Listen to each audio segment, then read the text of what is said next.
Welcome to all students. Exercise 1.3. Fill in the blanks. A. 369 divided by dash. Answer is 369. ಎಷ್ಟು ಬರಬೇಕು? ಇಲ್ಲಿ 1 ಬಂದರೆ ಸರಿ ಆಗುತ್ತೆ. 369 ಡಿವೈಡೆಡ್ ಬೈ 1 ಅಂದರೆ ಈಕ್ವಲ್ 369 ಬರುತ್ತೆ. ಬಿ. -75 ಡಿವೈಡೆಡ್ ಬೈ ಡ್ಯಾಶ್ -1 ಬಂದಿದೆ ಅಂದರೆ 75 ಪ್ಲಸ್ 75 ಬಂದರೆ -1 ಬರುತ್ತೆ. C. -206 divided by dash equal answer 1 ಬರುತ್ತೆ. ಅಂದರೆ ಇಲ್ಲಿ ಡ್ಯಾಶಿಗೆ ಎಷ್ಟು ಬರುತ್ತೆ? ಇಲ್ಲಿ -206 ಬರಬೇಕು. Next D.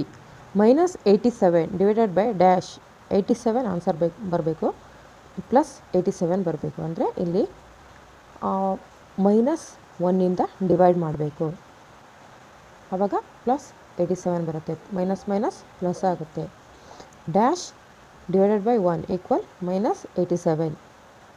ಇಲ್ಲಿ -87ಇಂದ 1ಅನ್ನು ಡಿವೈಡ್ ಮಾಡಿದರೆ -87 ಬರುತ್ತೆ. ಡ್ಯಾಶ್ ಡಿವೈಡೆಡ್ ಬೈ 48 ಈಕ್ವಲ್ -1 ಅಂದರೆ -48 ಡಿವೈಡೆಡ್ ಬೈ 48 ಅಂದರೆ -1 ಬರುತ್ತೆ. 20 ಡಿವೈಡೆಡ್ ಬೈ ಡ್ಯಾಶ್ ಈಕ್ವಲ್ -2 ಬಂದಿದೆ. ಇಲ್ಲಿ -10 ಬರಬೇಕು. -10 ಅಂದರೆ 20 ಡಿವೈಡೆಡ್ ಬೈ -10 ಅಂದರೆ 10 1s 10 2s ಈಕ್ವಲ್ -2 ಆಗುತ್ತೆ. Next dash divided by 4 equal -3 ಅಂತ ಇದೆ. ಇಲ್ಲಿ ಎಷ್ಟಾಗುತ್ತೆ? ಇಲ್ಲಿ -12 ಬರಬೇಕು. -12 ಬಂದರೆ 4ಇಂದ ಡಿವೈಡ್ ಮಾಡಬೇಕು. 4 1s 4 3s ಅಂದರೆ -3 ಬರುತ್ತೆ. Next fourth one.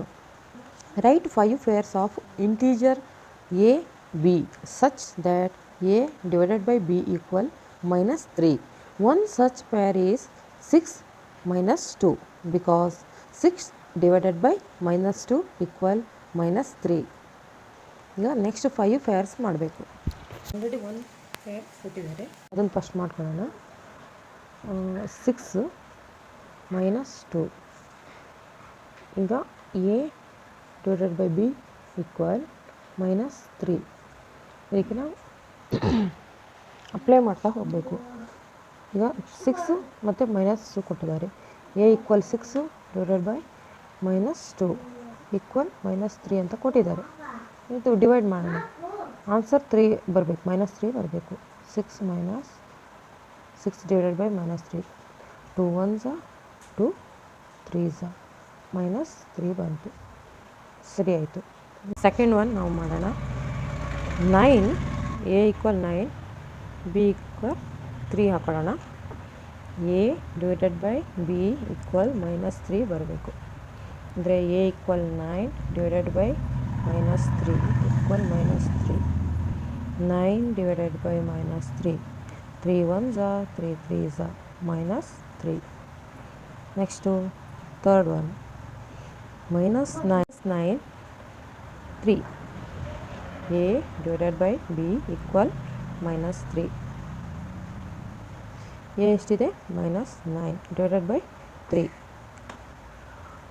a equal -3.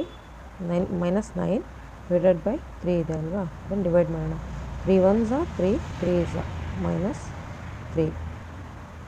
Fifth one. The temperature at 12 noon was 10 degrees Celsius above 0. If it decreases at the rate of 2 degrees Celsius per hour until midnight, at what time would the temperature be 8 degrees Celsius below 0? What would be the temperature at midnight?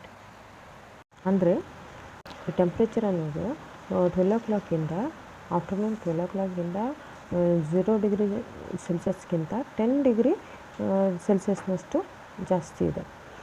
If it decreases at the rate of 2 degree per hours ಇನ್ನು ಇದು until ಮಿಡ್ನೈಟ್ವರೆಗೂ 2 degree Celsius per ಅವರ್ಸಿಗೆ ಕಡಿಮೆ ಆಗ್ತಾ ಹೋಗುತ್ತೆ. At what time would the temperature be 8 degree below ಝೀರೋಕ್ಕಿಂತ below ಆಗಿ 8 degree ಎಷ್ಟು ಕಡಿಮೆ ಆಗುತ್ತೆ ಅಂತ ನೀವು ನೋಡ್ತಾ ಹೋಗಬೇಕು. What would be the temperature at ಮಿಡ್ನೈಟಲ್ಲಿ ಎಷ್ಟು ಟೆಂಪ್ರೇಚರ್ ಆಗುತ್ತೆ ಅಂತ ನಾವು ನೋಡಬೇಕು. ಫಸ್ಟಿಗೆ ಟೆಂಪ್ರೇಚರ್ ಎಟ್ 12 ನೋನಿಗೆ ಎಷ್ಟಾಗಿದೆ, ಆಫ್ಟರ್ನೂನ್ 12 o'clock ಎಷ್ಟಾಗಿದೆ, 10 ಡಿಗ್ರಿ ಸೆಲ್ಸಿಯಸ್ ಆಗಿದೆ. ಡಿಕ್ರೀಸಸ್ ಇನ್ ಟೆಂಪ್ರೇಚರ್ ಇನ್ 12 ಅವರ್ಸಿಗೆ ಎಷ್ಟಾಯಿತು, ಈಗ 12 o'clock 10 ಡಿಗ್ರಿ ಸೆಲ್ಸಿಯಸ್ ಆಯ್ತಲ್ವಾ. 12 o'clock 12ಇಂದ 12ಗೆ ಮಿಡ್ನೈಟ್ ಅಂದರೆ 12 o'clock ಆಯ್ತಲ್ವಾ, ಆವಾಗ 12 hours ಆಯಿತು. 12 ಅವರ್ಸಿಗೆ ಎಷ್ಟಾಯಿತು, 12 into 2 ಮಾಡಬೇಕು. ಆವಾಗ 1 ಅವರಿಗೆ 2 ಡಿಗ್ರಿ ಸೆಲ್ಸಿಯಸ್ ಅಷ್ಟು ಕಡಿಮೆ ಆಗ್ತಾ ಹೋಗುತ್ತಲ್ವ, ಅದಕ್ಕೆ 12 into 2 ಮಾಡಿದ್ದೀವಿ. ಆವಾಗ 24 ಡಿಗ್ರಿ ಸೆಲ್ಸಿಯಸ್ ಅಷ್ಟು ಕಡಿಮೆ ಆಗುತ್ತೆ. ಟೆಂಪ್ರೇಚರ್ ಎಟ್ ಮಿಡ್ನೈಟಿಗೆ ಆವಾಗ ಎಷ್ಟಾಗುತ್ತೆ, 10 - 20. ಇಲ್ಲಿಗ ಆಫ್ಟರ್ನೂನು 10 ಡಿಗ್ರಿ ಸೆಲ್ಸಿಯಸ್ ಇದೆ, ಈಗ ಮಿಡ್ನೈಟಿಗೆ ಎಷ್ಟಾಗುತ್ತೆ, 10 - 24 ಮಾಡಬೇಕು. ಆವಾಗ -14 ಡಿಗ್ರೀಸ್ ಬರುತ್ತೆ. -14 ಡಿಗ್ರಿ ಸೆಲ್ಸಿಯಸ್ಸಿಗೆ ಬರುತ್ತೆ, ಅಂದರೆ ಮೈನಸ್ಸಿಗೆ ಬಂದುಬಿಡುತ್ತೆ. ಗೊತ್ತಾಯ್ತಲ್ವ, ಮೈನಸ್ಸಿಗೆ ಬಂದುಬಿಡುತ್ತೆ. ಆವಾಗ ತುಂಬ ಕೋಲ್ಡ್ ಬಂದುಬಿಡುತ್ತೆ. -14 ಡಿಗ್ರಿ ಸೆಲ್ಸಿಯಸ್ಸಿಗೆ ಬಂದುಬಿಡುತ್ತೆ. ಟೆಂಪ್ರೇಚರ್ ಅನ್ನೋದು ತುಂಬ ಕಡಿಮೆ ಆಗಿಬಿಡುತ್ತೆ. Next 6th one. In a class test, +3 marks are given for every correct answer and -marks are given for every incorrect answer and no marks for not attempting any questions. First one, Radhika scored 20 marks if she has got 12 correct answers. How many questions has she attempted incorrectly? Second one, Mohini scores 5 marks in this test though she has got 7 correct answers. How many questions has she attempted incorrectly? ಇಲ್ಲಿ class test ನಡೀತಾ ಇದೆ. ಇಲ್ಲಿ ಒಂದು ಕ್ವಶನ್ಗೆ ಅವರು attend ಮಾಡಿದರೆ 3+ marks ಕೊಡ್ತಾರೆ, correct answer ಮಾಡಿದರೆ. ಮತ್ತು ಇನ್ಕರೆಕ್ಟ್ ಮಾಡಿದರೆ ಆನ್ಸರನ್ನು ಇನ್ಕರೆಕ್ಟ್ ಮಾಡಿದರೆ 2 ಮಾರ್ಕ್ಸನ್ನು ಲೆಸ್ ಮಾಡ್ತಾರೆ. ಹಾಗೆ ಏನೂ ಅಟೆಂಪ್ಟ್ ಮಾಡದೇ ಇರಲಿಲ್ಲ ಅಂತೇಳಿದರೆ ಏನೂ ಮಾರ್ಕ್ಸ್ ಕೊಡಲ್ಲ. ಇಲ್ಲಿ ರಾಧಿಕಾ ಏನು ಮಾಡಿದ್ದಾಳೆ, ಅವಳು 20 ಮಾರ್ಕ್ಸನ್ನು ಸ್ಕೋರ್ ಮಾಡಿದ್ದಾಳೆ. ಅದರಲ್ಲಿ if she has got 12 correct answer, ಅವಳು 12 ಕರೆಕ್ಟ್ ಆನ್ಸರನ್ನು ಬರೆದಿದ್ದಾಳೆ. How many questions has she attempt incorrect, ಅವಳು ಎಷ್ಟು ಇನ್ಕರೆಕ್ಟ್ ಆನ್ಸರ್ ಬರೆದಿದ್ದಾಳೆ ಅಂತ ನೋಡ್ಕೋಬೇಕು. ನೆಕ್ಸ್ಟು ಎರಡನೇದು, ಮೋಹಿನಿ ಸ್ಕೋರ್ಸ್ 5 ಮಾರ್ಕ್ಸ್, ಅವಳು ಸ್ಕೋರ್ ಎಷ್ಟಾಗಿದೆ 5 marks. In his test though she has got 7 correct answer, ಅವಳು 7 ಕರೆಕ್ಟ್ ಆನ್ಸರ್ ಬರೆದಿದ್ದಾಳೆ, 5 ಸ್ಕೋರ್ ಬಂದಿದೆ. How many questions has she attempted incorrectly, ಇನ್ಕರೆಕ್ಟಾಗಿ ಎಷ್ಟು ಬರೆದಿದ್ದಾಳೆ ಅವಳು. ಇನ್ಕರೆಕ್ಟ್ ಬರೆದ್ರೆ 2 ಮಾರ್ಕ್ಸ್ ಲೆಸ್ ಮಾಡ್ತಾರಲ್ವ, ಅದರಿಂದ ಎಷ್ಟು ಇನ್ಕರೆಕ್ಟ್ ಬರೆದಿದ್ದಾಳೆ ಅಂತ ನಾವು ನೋಡಬೇಕು. ಈಗ ಮಾಡ್ತಾ ಹೋಗೋಣ. ಫಸ್ಟಿಗೆ Radhika scored 20 marks if she got 12 correct answer. ಇದು question. Marks obtained for 12 correct answer. 12 correct ಆನ್ಸರಿಗೆ ಎಷ್ಟಾಗುತ್ತೆ, ಕರೆಕ್ಟ್ ಆನ್ಸರ್ ಬರೆದ್ರೆ 3 ಮಾರ್ಕ್ಸ್ ಗ್ರೇಸ್ ಮಾರ್ಕ್ಸ್ ಕೊಡ್ತಾರಲ್ವ, 3 ಮಾರ್ಕ್ಸನ್ನು ಅವರು ಒಂದು ಕ್ವಶನಿಗೆ 3 ಮಾರ್ಕ್ಸ್ ಕೊಡ್ತಾರೆ. 12 ಕ್ವಶನ್ನಿಗೆ ಎಷ್ಟಾಯಿತು, 3 into 12 ಅಂದರೆ 36 ಮಾರ್ಕ್ಸ್ ಆಯಿತು ಅವಳಿಗೆ ಕೊಟ್ಟದ್ದು. ಕರೆಕ್ಟ್ ಬರೆದಿರೋ ಕ್ವಶನಿಗೆ ಆನ್ಸರಿಗೆ ಕೊಟ್ಟಿರುವಂಥದ್ದು 36 ಮಾರ್ಕ್ಸ್ ಆಯಿತು ಅವಳಿಗೆ. ರಾಧಿಕಾ ಸ್ಕೋರ್ಡ್ 20 ಮಾರ್ಕ್ಸ್, ಅವಳಿಗೆ ಬಂದಿರೋ ಟೋಟಲ್ ಸ್ಕೋರ್ ಬಂದಿರೋದು 20 ಮಾರ್ಕ್ಸು, ಆದರೆ ಕರೆಕ್ಟ್ ಆನ್ಸರಿಗೆ ಬಂದಿರೋದು 36. ಅಂದರೆ ಅವಳು ಯಾವುದೋ ಒಂದು ಕ್ವಶನ್ಸನ್ನು ತಪ್ಪು ಮಾಡಿದ್ದಾಳೆ, ಅದಕ್ಕೆ ಅವಳಿಗೆ ಮಾರ್ಕ್ಸ್ ಕಡಿಮೆ ಆಗಿದೆ. ಅಂದರೆ 2 ಮಾರ್ಕ್ಸನ್ನು ಒಂದು ಕ್ವಶನಿಗೆ 2 ಮಾರ್ಕ್ಸ್ ಲೆಸ್ ಮಾಡ್ತಾರಲ್ವಾ, ನೋಡೋಣ ಎಷ್ಟು ಕಡಿಮೆ ಮಾಡಿದ್ದಾರೆ ಅಂತ. Marks obtained for incorrect answer, incorrect answer ಬರೆದಿರೋದು ಎಷ್ಟು ನೋಡೋಣ. 20 - 36 ಮಾರ್ಕ್ಸನ್ನು ಬರೆದಿದ್ದಾಳೆ. Marks obtained for incorrect answer, incorrect answer ಎಷ್ಟು ಬರೆದಿದ್ದಾಳೆ ನೋಡಬೇಕು. ಅಂದರೆ ಮಾರ್ಕ್ಸ್ ಅವಳು ಸ್ಕೋರ್ ಎಷ್ಟು ಬಂದಿದೆ, 20 ಮಾರ್ಕ್ಸಲ್ಲಿ 36 ಮಾರ್ಕ್ಸನ್ನು ಲೆಸ್ ಮಾಡಬೇಕು. ಆವಾಗ ನಮಗೆ ಇನ್ಕರೆಕ್ಟ್ ಆನ್ಸರ್ ಎಷ್ಟು ಅಂತ ಗೊತ್ತಾಗುತ್ತೆ. ಅಂದರೆ 16 ಮಾರ್ಕ್ಸ್ ಆಯಿತು. ಅವಳು 16 ಮಾರ್ಕ್ಸನ್ನು ಅವಳು ಇನ್ಕರೆಕ್ಟ್ ಆನ್ಸರ್ ಆಗಿ ಬರೆದಿರುವಂಥದ್ದು 16 ಮಾರ್ಕ್ಸನ್ನು. Marks given for 1 incorrect answer 8. Marks given for 1 incorrect answer ಅಂದರೆ ಅವಳದು 8 ಆಗಿದೆ. ಅಂದರೆ 16ಇಂದ 2ಅನ್ನು ಡಿವೈಡ್ ಮಾಡಿ, ಆವಾಗ ಎಷ್ಟಾಗುತ್ತೆ? 8 ಆಗುತ್ತೆ. ಅಂದರೆ marks given for 1 incorrect answer ಅಂದರೆ 8 ಬರುತ್ತೆ. ಇವಾಗ ಫಸ್ಟ್ ಒನ್ ಆಯಿತು. ಈಗ ಸೆಕೆಂಡ್ ಒನ್, ಮೋಹಿನಿ ಸ್ಕೋರ್ಸ್ ಬಗ್ಗೆ ನಾವೀಗ ಮಾಡೋಣ. Mohini scores 5 marks in the test, though she has got 7 correct answers. How many questions has she attempted incorrectly?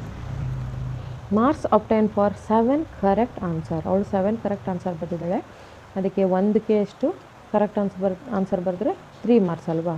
7 × 2 21 ಆಯಿತು. 21 ಮಾರ್ಕ್ಸ್ ಆಯಿತು. ಮೋಹಿನಿ ಸ್ಕೋರ್ಡ್ ಎಷ್ಟು? -5. ಅವಳಿಗೆ ಸ್ಕೋರ್ ಬಂದಿರೋದು -5.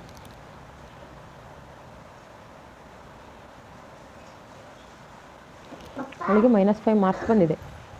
Marks obtain for incorrect answer -5 -21. -5 minus ಮಾಡಬೇಕು. 21 minus ಮಾಡಿದ್ರೆ ಎಷ್ಟಾಯಿತು? -26 ಆಯಿತು. Marks given for 1 incorrect answer. 1 incorrect ಆನ್ಸರಿಗೆ -2. Number of incorrect answer -26 divided by -2. 1 incorrect answer ಎಷ್ಟಾಯಿತು? 13 ಮಾರ್ಕ್ಸ್ ಆಯಿತು. ಇದು ಮೋಹಿನಿದು ಟೋಟಲ್ ಆಗಿ minus. How many questions has she attempted incorrectly? 13 questions. An elevator descends into a main shaft at the rate of 6 meters per main. If the descent starts from 10 meters above the ground level, how long will it take to reach 350 meters? Elevator ಅಂದರೆ starting position 10 metre, final position -350 metre. Total distance covered ಎಷ್ಟಾಗುತ್ತೆ ಆವಾಗ? 10 + 350 ಆಗುತ್ತೆ. ಆವಾಗ 360 metre ಆಗುತ್ತೆ. 360 metre ಆಗುತ್ತೆ.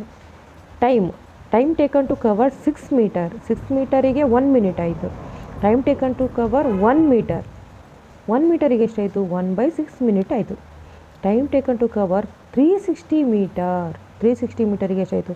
1 ಮೀಟರಿಗೆ 1/6 minute ಆದರೆ 360 ಮಿನಿಟಿಗೆ ಎಷ್ಟಾಯಿತು ಅಂತ ನೋಡಬೇಕಂದ್ರೆ 1/6 × 360 ಮಾಡಿದಾಗ ಇಲ್ಲಿ 6 1s 660 ಮಾಡಿ ಆವಾಗ 60 ಮಿನಿಟ್ಸ್ ಆಯಿತು. 60 ಮಿನಿಟ್ಸ್ ಅಥವಾ 1 ಅವರ್ ಆಯಿತು. 1 ಅವರ್ ಆಗುತ್ತೆ. ಅಂದರೆ 360 ಮೀಟರ್ಸಿಗೆ ಹೋಗಬೇಕಂದ್ರೆ ನಮಗೆ 1 ಅವರ್ ಬೇಕು ಅಥವಾ 60 ಮಿನಿಟ್ಸ್ ಬೇಕಾಗುತ್ತೆ. ಇಲ್ಲಿಗೆ ಎಕ್ಸಸೈಸ್ 1.3 ಮುಗಿಯುತ್ತೆ. ಇನ್ನು ಎಕ್ಸಸೈಸ್ 1.4 ಮಾಡ್ತೀನಿ. ನೆಕ್ಸ್ಟು ವೆಯ್ಟ್ ಮಾಡಿ. ನೋಡಿದ್ದಕ್ಕಾಗಿ ಧನ್ಯವಾದಗಳು.